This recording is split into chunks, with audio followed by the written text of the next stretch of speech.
in my observation, the roots of Jewish prejudice, all right, are also fear and hatred, whether taught or experienced. Hatred is the outcome of a negative experience. I think I'm quoting you. The pain of racism causes hatred. Being, on the receiving end causes hatred. So if you perceive yourself to be the victim of a black, you have a better chance of becoming anti-black. If you perceive yourself to be a victim of a Christian, or a Muslim, or a Jew, or an Arab, or a white, or a doctor, or a lawyer, or a contractor, or a broker, you have a better chance to be anti that group, that category of people. And it's important for us, to understand this phenomenon. When people are, in their own minds anyway, victimized, they have a very good chance of developing hatred, fear, bigotry, prejudice towards the other as they perceive and define it.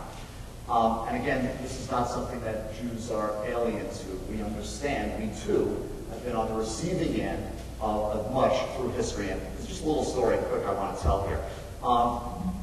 I have a friend who was a rabbi in Central Florida, and a few years ago, his temple had an interfaith kind of in-home parlor meeting kind of thing with members of the local church. And it came out that, just in the discussion there, that many of the Jewish people in that particular group, they made a point of keeping their passports in their homes. Not at the bank in the safe deposit box, but in their homes, so that they could get them if they needed to in a hurry, if ever, God forbid, they had, we had to take off. And this revelation was all but incomprehensible to the members of this particular white church it was. White bread kind of church, I guess we could say. They just stunned. They sat there with jaws absolutely dropping. What are you talking about? You need to keep the passport at home in case you have to, take to wherever. Whether we do that or not, it'd be an interesting discussion for us to have. Pardon me? That's the first passport. There you go. All right. Right, we needed our passports. It was matzah. It was unleavened bread. That's how we got out. Stamp this thing. But that revelation was all but incomprehensible to our non-Jewish neighbors.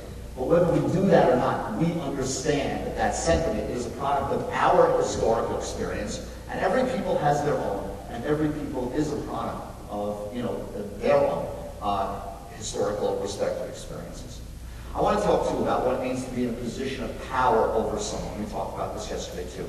The way we treat people has an effect on people. We treat people nobly and with respect. They tend to respond in general terms. Any teacher knows this. Any individual knows this. We treat people poorly. They're more likely to respond in a poor fashion. Did we read this week, friends? As the Florida legislature proclaimed its regret for slavery in this state, the descriptions of some of the treatments that slaves had to endure. People read something about that? Well, I wish it was more. This was an incredibly brutal, not peculiar, but brutal institution. And although slavery has ended, its legacy of racism and discrimination continue, still leaving a mark and imprint on African Americans in ways that whites, even Jewish whites, find difficult to fathom. And as incomprehensible to us, perhaps, as keeping our passports in the house and not in the bank is to others. We should try and comprehend this, because every now and then it comes out. And sometimes it comes out sideways, in pain or in anger, or in ways unfit for polite or mixed company, as Reverend writes, outbursts have shown us. Is it fair for me to characterize that in this way? Senator Obama condemned forcefully Reverend Wright's remarks, calling him, among other things, wrong on America and wrong on Israel. When he says he could no more disown Reverend Wright than he could disown the black community, I want to talk about that too. We should recognize where that statement comes from.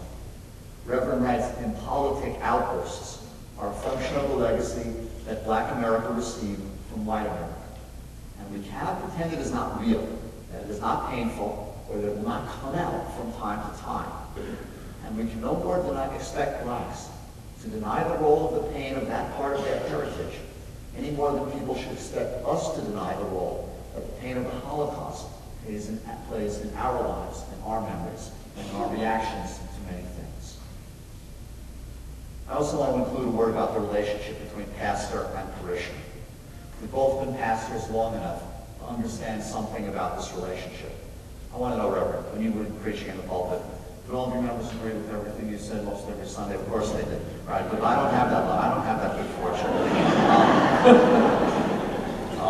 So the first thing I want to say is that pastors, we all need to understand this.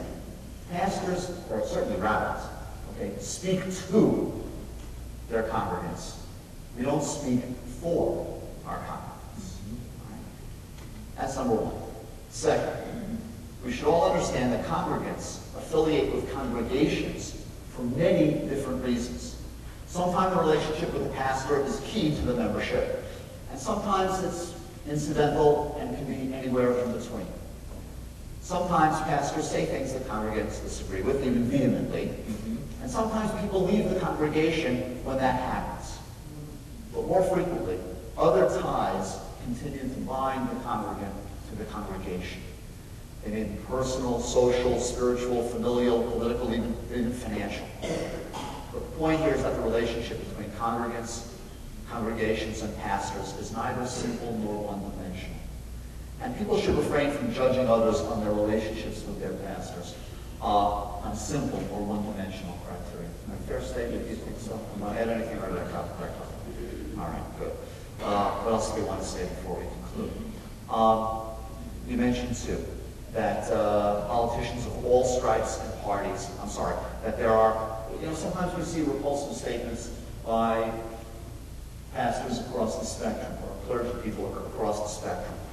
And, politicians often tend to cotton up to pastors and religious leaders. There seems to be, some kind of perceived benefit, and obviously that there must be. Every candidate for high office has someone around them who we can consider objectionable on any kind of criteria. The opposition linking a politician to a controversial,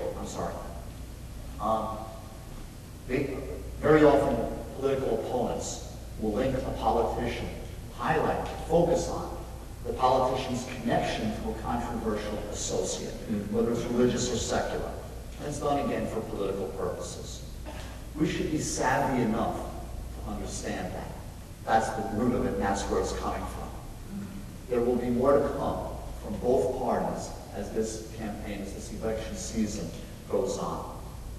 And if we want to base our support or opposition to a particular candidate on such, I don't know, what can we call it, a propaganda salvo? This sounds appropriate to me. We can do that as citizens. But I encourage us not to do that. Because if we are, we're being manipulated to doing so. At minimum. Instead, rather, let's devote ourselves to better learning who the candidates really are, what their policies, beliefs, opinions, and characters are, so much as we can tell. And then we can try to make a decision for ourselves on who has the best chance to be the best president of the United States. This is what democracy should be about. We know it has not always been, or it has often frequently been that. More elections have been decided by fear and smear than by wisdom and discernment on the part of the electorate. But it need not be that way. And we have the power, all of us together, to be difference makers. And it's my prayer for America that we use that power wisely and well. Shema Shema.